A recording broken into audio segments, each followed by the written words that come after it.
Hi guys, இப்போ நம்ம எதை பற்றி பார்க்க போகிறோம்னா ஹைட்ரோபோனிக்ஸ் பற்றி பார்க்க போகிறோம். ஹைட்ரோபோனிக்ஸ் அப்படின்னா தண்ணியிலே வளர்க்கக்கூடிய செடி. அப்படின்னா இப்போ ஒரு சில பேருக்கு செடி வளர்க்க ரொம்பவே ஆசையாக இருக்கும். ஆனால் அவங்களுக்கு வளர்க்க மண் இருக்காது, சாயில். ஒரு சில பேருக்கு சாயில் இருந்தாலும் அது ஃபர்டைலாக இருக்காது, செடி வளர்க்க சூட்டபிளாக இருக்காது. அவங்களுக்காக வந்த டெக்னிக் தான் இந்த டெக்னிக். இந்த ஹைட்ரோபோனிக்ஸில் நிறைய மெத்தட் இருக்குது. நான் ஒரு சிம்பிளஸ்ட் மெத்தட் தான் சொல்லித்தர போகிறேன். இந்த வீட்டில் வச்சுருக்க 2 டப்பா பாசிப்பயிறுன்னு கிடையாது, நீங்கள் எந்த இதுனாலும் போட்டுக்கலாம். விதை சீட் வாங்கி கூட போட்டுக்கலாம். ஆனால் நான் செஞ்சுருக்கிறது வந்து பாசிப்பயிறு தான். இது பார்த்திங்கன்னா எங்கள் ஸ்கூலில் கெஸ்ட் லெக்சர் நடந்துச்சு.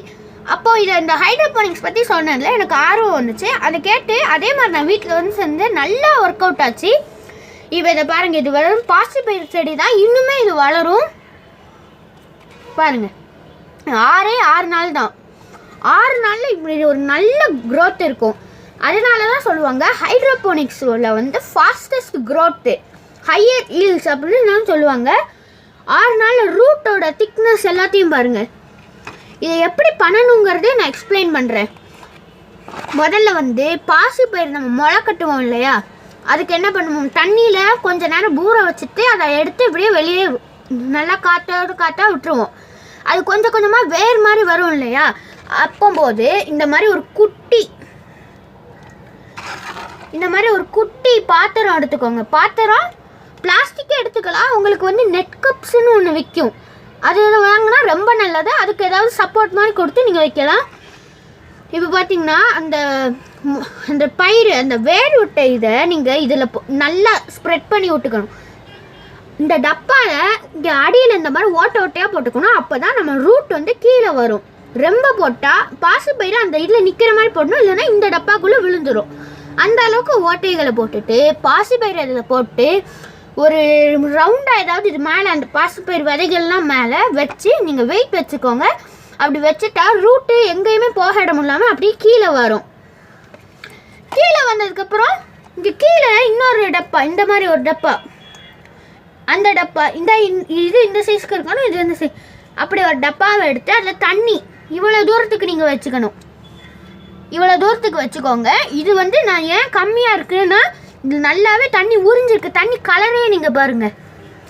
நீங்கள் நல்ல pure water, drinking water, clean water, உப்பு தண்ணிலாம் வைக்க க்ளீன் வாட்டர் வச்சிங்கன்னா வச்சுட்டு நீங்கள் தண்ணியை வச்சுட்டு இந்த செட்டப் பண்ணி வச்சுட்டா போதும்.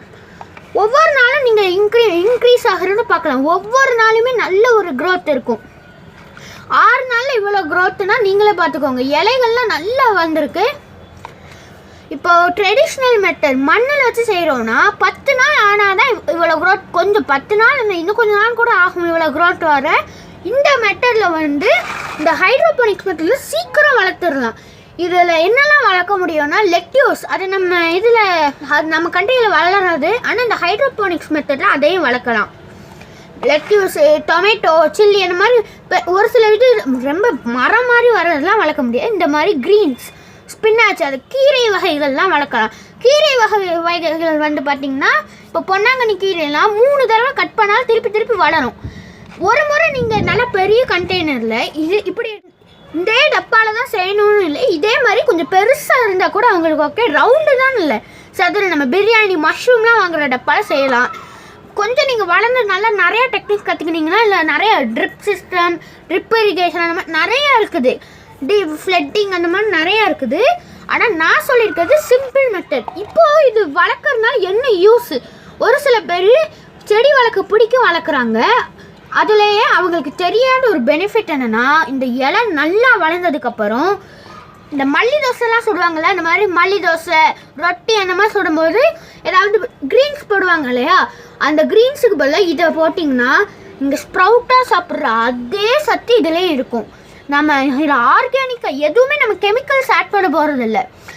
நம்ம இந்த பெரிய ஹைட்ரோபோனிக்ஸ் இருக்குல்ல, அந்த மாதிரி சிஸ்டத்தில் வாட்டரில் நியூட்ரியன்ட் ஆட் பண்ணுவாங்க. செயற்கைன்னு சொல்ல, ஒரு சில இயற்கை நியூட்ரியன்ஸும் இருக்குது, ஒரு சிலது செயற்கை. ஆனால் வீட்டில் பண்ணுறது எதுவுமே வேணாம். நம்ம நார்மலாக குடிக்கிற ஃப்ரெஷ் வாட்டர், அவ்வளோதான். அப்போ நீங்களும் நினச்சிக்கோங்க இது எவ்வளோ ஒரு பியூராக இருக்கும்னு. இந்த செடி வேறு எந்த ஃபர்டிலைசர் எதுவுமே போட வேண்டாம், நேச்சுரல் ஃபர்டிலைசர் கூட போட வேண்டாம், தானாக வளர்ந்துடும். இந்த முறையில் வளர்த்தா நம்மளுக்கு நிறைய பெனிஃபிட்ஸ். இதிலேருந்து கொரோனா டேட்லலாம் நம்மளுக்கு வந்து இந்த கீரை சாப்பிட்டா நல்லதுன்னு சொல்லுவாங்க. ஆனால் பாதி இடத்துல அது கிடைக்காது. எங்களுக்கு கெஸ்ட் லெக்சர் கொடுத்த மேமு கொரோனா டைத்தில் இந்த இதை ட்ரை பண்ணி பார்த்து நிறையா ஒரு பெனிஃபிட்டை வாங்கி தான் இப்போ அவங்க ஹைட்ரோபோனிக்ஸ்லேயே படிப்படியாக மேலே போய் இப்போது ஒரு நல்ல பொசிஷனில் இருக்காங்க. ஹைட்ரோபோனிக்ஸ் தான் இருக்காங்க. அவங்க கொடுத்த அந்த கெஸ்ட் லெக்சர்னால தான் எனக்கு இந்த ஐடியா வந்து செஞ்சு பார்த்தேன். இது கண்டிப்பாக ஒர்க் அவுட் ஆகும். எனக்கு டெமான்ஸ்ட்ரேட் பண்ண இன்னும் கொஞ்சம் ஜாமான்கள் இல்லை. இன்னும் அடுத்து நான் இதே மாதிரி பண்ணும்போது நான் உங்களுக்கு எப்படின்னு பண்ணும்போதே நான் உங்களுக்கு எடுத்து போகிறேன். டே பை டே இதையும் காட்டுறேன். இப்போதைக்கு பாய்.